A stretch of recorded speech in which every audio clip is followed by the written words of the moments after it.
அப்போ இந்த புத்தகத்தை படித்தாலே பாதி இது கற்றுக்கிட்ட மாதிரியா சார்? புத்தகத்தை படித்தா 1% கற்றுக்கலாம். ஏன்னா இது அடிப்படையான குணங்கள் தானே இது ஒரு விஷயத்துக்கு. ஏன்னா நிறைய இது இந்த காரகத்துவங்கள்லாம் ஏதாச்சும் வேறு ஏதோ ஒரு புத்தகத்தில் இருக்கான்னு கேட்டால் இல்லை. அதுதான் எனக்கு தோணுன விஷயத்த நான் எழுதியிருக்கேன். இதுக்கு ஏதாச்சும் நீ வந்து ஏணிக்கு ஏதாச்சும் ஒரு சொல்லு அப்படின்னு நீங்கள் என்கிட்ட கேட்டிங்கன்னா ஏணிக்கு சொல்ல முடியும். இப்போ உதாரணமாக 1 அல்லது 7 அப்படின்னு இருக்குன்னு வச்சுங்களேன். அது கூட்ட தொகுதி. அந்த அந்த தொகுதிகள் எப்படின்னா ஒரு நட்சத்திர கூட்டத்தோட தொகுதி. அது 3 6 இருக்கும், இல்லைன்னா 1 7 இருக்கும்.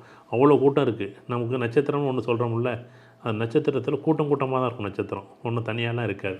நம்ம எப்படி நம்ம நீள்வட்ட பாதையில் 9 கிரகங்கள் எப்படி நமக்கு ஒரு சூரிய வளிமண்டலம் எப்படி சுற்றிக்கிட்டு இருக்கோ, அதேமாரி ஒவ்வொரு நட்சத்திரமும் ஒரு சூரிய மண்டலம் மாதிரி சுற்றிக்கிட்டு இருக்கு.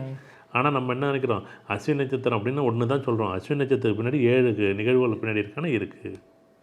ஆனால் அப்போ இதை படித்தா ஓரளவு அடிப்படைகள் அவங்க குணாதிசயங்கள் புரியும் புரிய வரும்னு சொல்லுங்க. நிறைய புரியும்.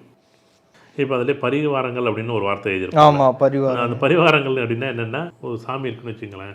இப்போ முதல்ல ஐயனார் இருக்கார். ஐயனார் மட்டும்தான் சில இடத்துல வச்சுருப்பாங்க. அந்த பரிவாரங்கள் அப்படின்னா சுற்றி இருக்கக்கூடிய தெய்வங்களை என்னென்னா பரிவார தெய்வங்கள் அப்படின்னு நம்ம சொல்லுவோம். அந்த மாதிரி தெய்வங்களை வழிபாடு பண்ணணும். ஐயனார் வழிபாடுறதை விட நீ காத்தா வராங்க, அடுத்தது பெரியாச்சி, சின்னாச்சி, சடச்சி அப்படின்னு சொல்லுவோம். மதுரை வீரன், முன்னாடியான் அப்படின்னு நம்ம சொல்லுவோம்.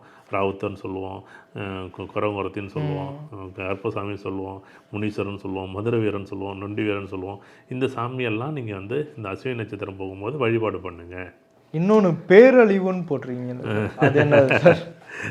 இது என்ன அப்படின்னா, ஒரு சில நிகழ்வுகளை வார்த்தைகளாக பயன்படுத்திக்கணும். இப்போ உதாரணமாக இப்போ நம்மளுடைய புரிதல் இப்போ நானும் நீங்களும் ஒரு விஷயத்தை படிச்சுட்டு பேசுகிறது ஒன்று, நம்ம படிக்காத ஒரு விஷயத்தை பற்றி 2 பேர் பேசிக்கிட்டே எப்படி இருக்கும், அதை நம்ம சொல்லவே முடியாது பாருங்களேன். சில பேர் பேசிவாங்க, 2 பேர் அந்த பேச இயலாதவங்க 2 பேர் பேசும்போது நமக்கு எதுவுமே புரியாது. அவங்க 2 பேரும் அவ்வளோ அழகாக புரிஞ்சுக்கும்.